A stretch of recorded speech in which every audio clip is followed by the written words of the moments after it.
auch auf eine breitere Basis zu stellen. Vielleicht kann aber Christian Felber auch dazu schon gleich etwas sagen und deswegen gebe ich das Mikrofon jetzt weiter. Ja, vielleicht schaffen wir das wirklich. Guten Morgen. Zur Selbstvorstellung würde ich in diesem Raum am liebsten sagen, dass ich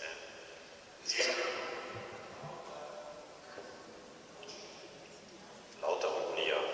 Jetzt. Ich rutsche ein bisschen runter im Sessel, dann bin ich näher beim Mikrofon.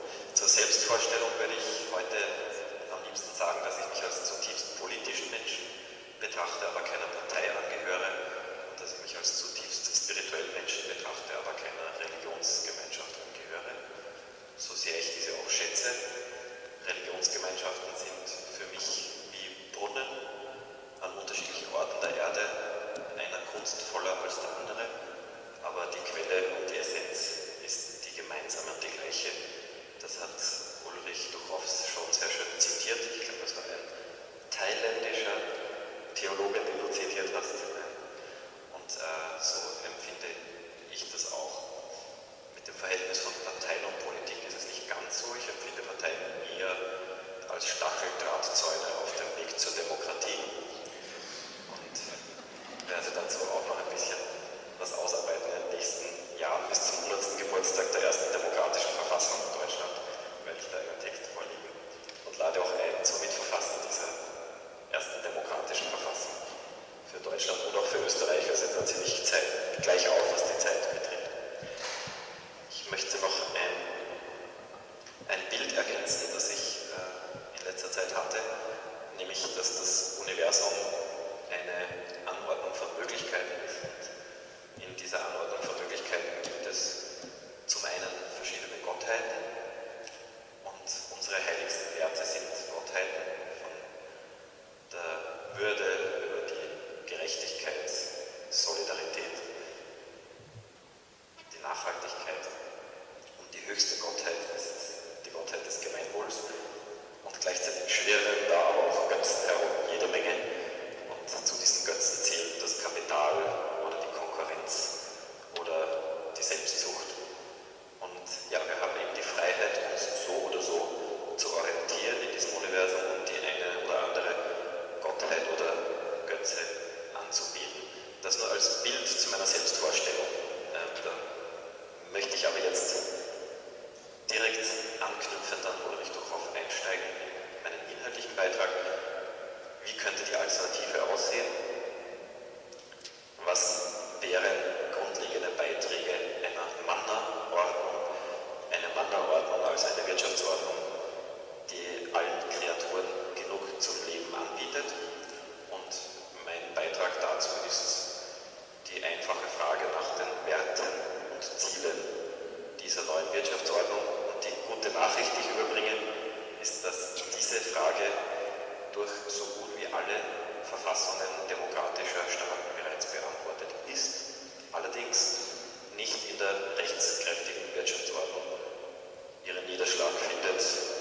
Umgekehrt, die rechtskräftige Wirtschaftsordnung widerspricht zutiefst den Werten und Zielen und damit dem Geist der Verfassungen demokratischer Staaten. Es gibt keine einzige Verfassung, um bei den Werten zu beginnen, die zum Beispiel die Konkurrenz als Verfassungswert beinhalten würde. Genauso wenig das Gewinnstreben oder eben die Selbstsucht, den Egoismus, die gibt es nicht. Hingegen enthalten so gut wie alle Verfassungen demokratischer Staaten die Werte der Solidarität, der Gerechtigkeit, der Menschenwürde, und die werden aber in der Wirtschaft nicht belohnt, oder anders formuliert, die gegenwärtige Wirtschaftsordnung befördert diese Werte nicht. Da gibt es nicht nur keinen Zusammenhang, sondern eben einen tiefen Widerspruch, den die Gemeinwohlökonomie aufzulösen vorschlägt, indem sie das Leben dieser Verfassungswerte, auch Beziehungswerte, belohnt durch einen entsprechenden, in Übereinstimmung befindlichen Rechtsrahmen. Das zweite Element ist das Ziel des Wirtschaftens. Kurioserweise sagen alle Verfassungen, die etwas über das Ziel des Wirtschaftens aussagen, einstimmig aus, dass das Ziel des Wirtschaftens das Gemeinwohl ist. Bis hin zur kolumbianischen Verfassung, wo ich gestern noch war. Das ist wirklich außerordentlich kurios. Ich dachte immer, die bayerische Verfassung ist die beste. Die gesamte wirtschaftliche Tätigkeit dient dem Gemeinwohl. Und in der kolumbianischen Verfassung steht, dass zwar die Wirtschaftsinitiative frei ist und auch privates Unternehmerinnentum durch die Verfassung geschützt ist, aber fast mit doppelter Unterstreichung und Rufzeichen nur innerhalb der Grenzen des Gemeinwohls steht in der Verfassung Kolumbiens als eines von ganz vielen Beispielen. Und das Kapital hat auch seine Rolle in den Verfassungen, aber überall, wo es beschrieben wird durch die Verfassungen, ist es ganz klar das Mittel, aber nie der Zweck. Und das Mittel dürfte dann in einer verfassungskonformen Wirtschaftsordnung immer nur zur Erreichung des Zwecks, zur Erreichung des Ziels eingesetzt werden. Und wenn wir wissen wollen, ob wir das Ziel erreichen in der Wirtschaft, wenn wir wissen wollen, ob wir erfolgreich wirtschaften, das ist vielleicht der einfachste oder entscheidendste Beitrag der Gemeinwohlökonomie, wenn wir Erfolg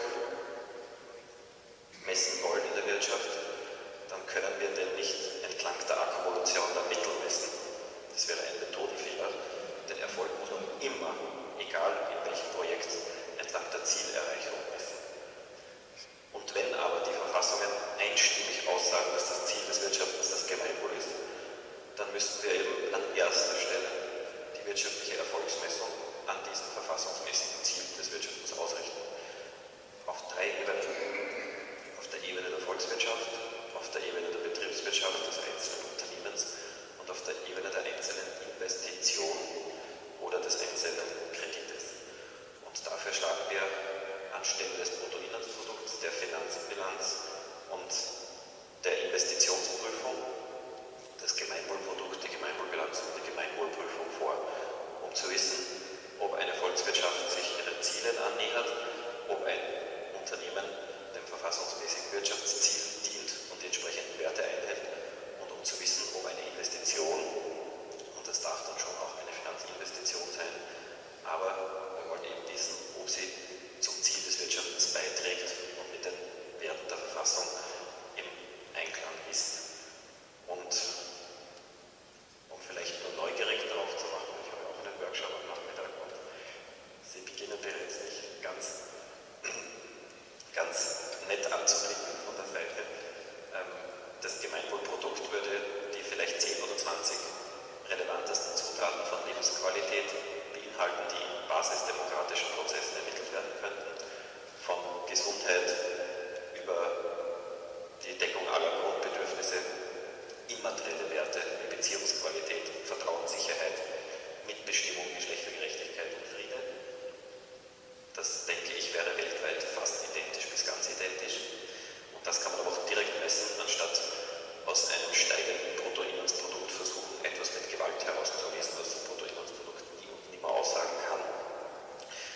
Zweitens, auf der Ebene des einzelnen Unternehmens könnte man fragen, was trägst du bei zur Menschenwürde, was trägst du bei zur Solidarität, was trägst du bei zur Gerechtigkeit, was trägst du bei zur Nachhaltigkeit und einer Gemeinwohlbilanz das messen und dann die erfolgreichsten Unternehmen so zu belohnen, dass ihre Produkte und Dienstleistungen preisgünstiger werden für die Konsumentinnen als die Produkte und Dienstleistungen weniger ethischer Unternehmen, die sich in einer ethischen Bedeutung weniger verfassungstreu erweisen als oder umgekehrt, die sich in einer, genau als die einen erweist sich verfassungstreuer als die anderen im ethischen Sinne und sollten dafür eben auch entsprechend belohnt werden, sodass über kurz oder lang nur noch die ethischen Unternehmen übrig bleiben, weil die anderen aus der Rentabilitätszone herausfallen würden, Schritt für Schritt.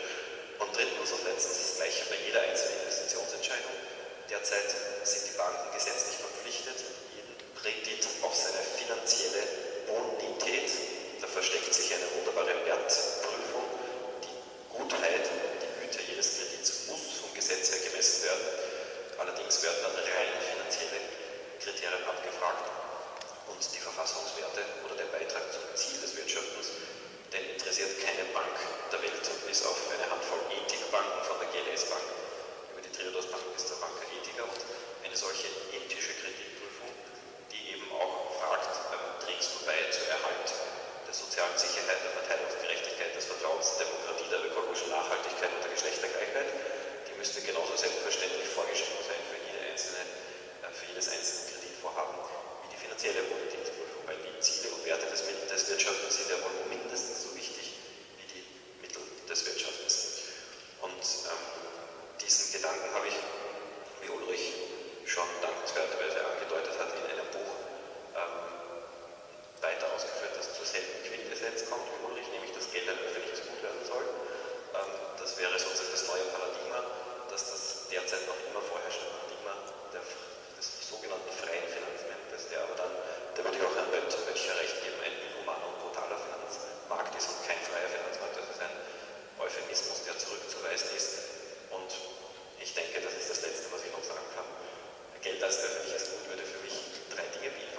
erstens